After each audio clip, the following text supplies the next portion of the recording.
While being in the military, I have come across a lot of challenges for men and women. The biggest challenge of them all was feeling like I couldn't amount to the male battle buddies because they was infantry and I was support. Women have been fighting to be given equal rights as the male who they serve alongside since the Revolutionary War. As a woman, we always wanted to feel accepted by society as males are accepted without questioning. Today, I decided to do my speech on women in combat. Women in the military have a history that extends over 400 years into the past through a large amount of cultures and nations. Women have been playing many roles in the military from ancient warrior women to now where we are currently serve in conflict.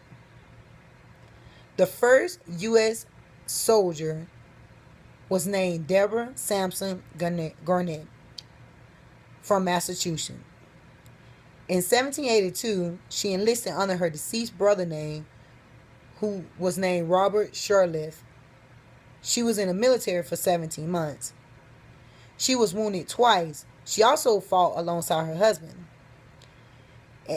and defended Fort Washington, New York. This information came from history of women in the U.S. military. In 1994, the Pentagon declared service members are eligible to be assigned to all positions for which are qualified, except that women shall be excluded from assignments to units below the brigade level whose primary mission is to engage in direct combat on the ground. While reading womenmemorial.org, it stated that women back then had to disguise themselves as men to fight alongside them. When women were finally accepted to join the military, they was able to join the Navy and the Marine Corps only in World War I.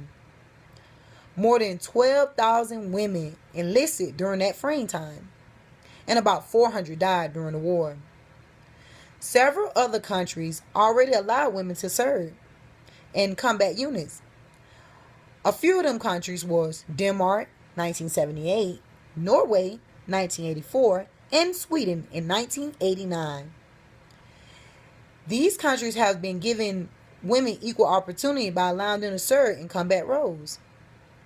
It wasn't until World War II that a large amount of women served and were in all branches of the armed forces.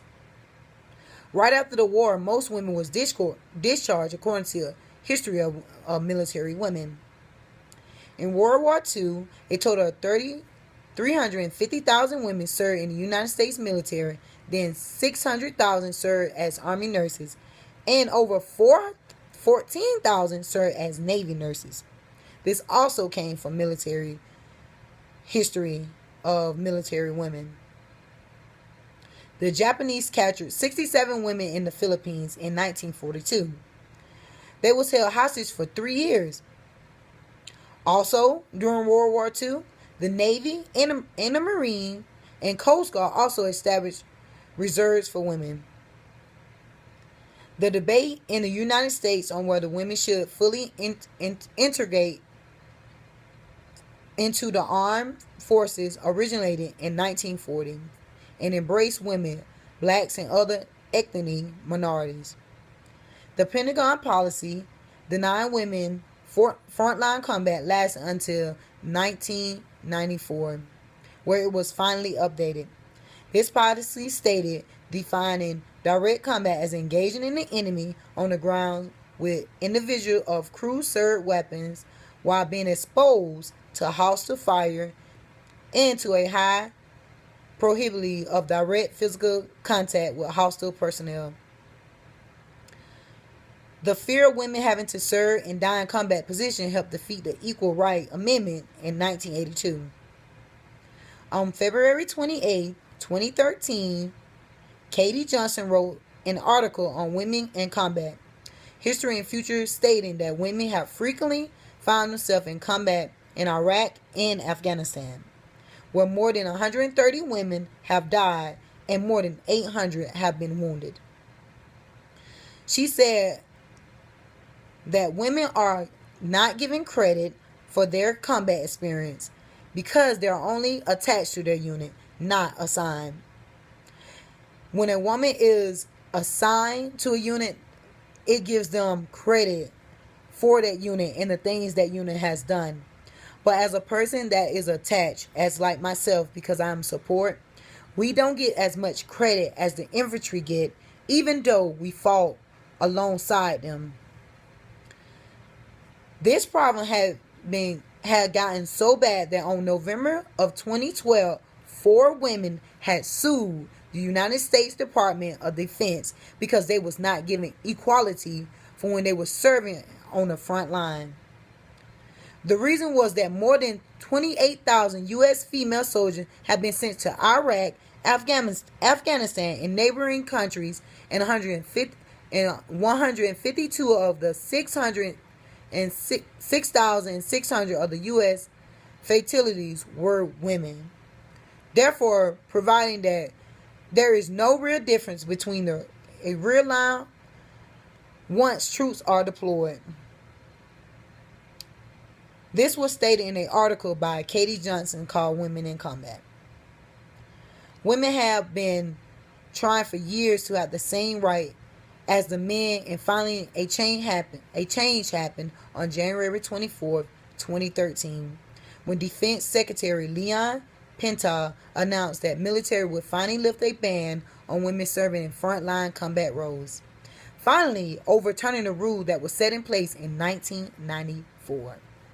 He announced a DoD renewed commitment that everyone is entitled to a chance to serve his or her nation in combat role, thereby affecting roughly 200,000 active military personnel who are women.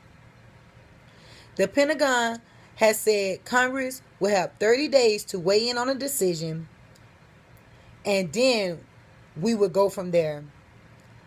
But the updated news that we get in MelPro is that women can now serve in special forces, and they are given a chance to play a role in infantry, meaning they can go out, and what we have done now is called a FET team, which allow women to experience infantry roles, but not so more be on the front line. Changes are still being made. The Pentagon began to realize that gender doesn't play a part in the battlefield. The pressure for equality in the United States Army has become intense during the last decade as America's war against terrorism developed. During a public poll, it showed that majority of Americans agreed with the change in the policy.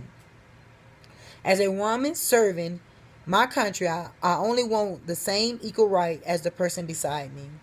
I want to feel that my effort and the way I train can save another life just as my male counterparts. I know being in this organization where proving yourself can be tough, but it is worth the fight.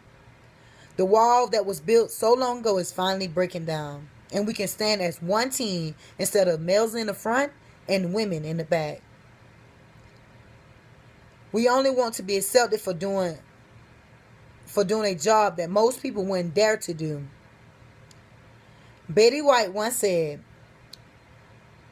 "Who wants to grow some balls? Them things are weak and sensitive. Now a vagina, that thing can take a pounding." This concludes my speech. Thank you.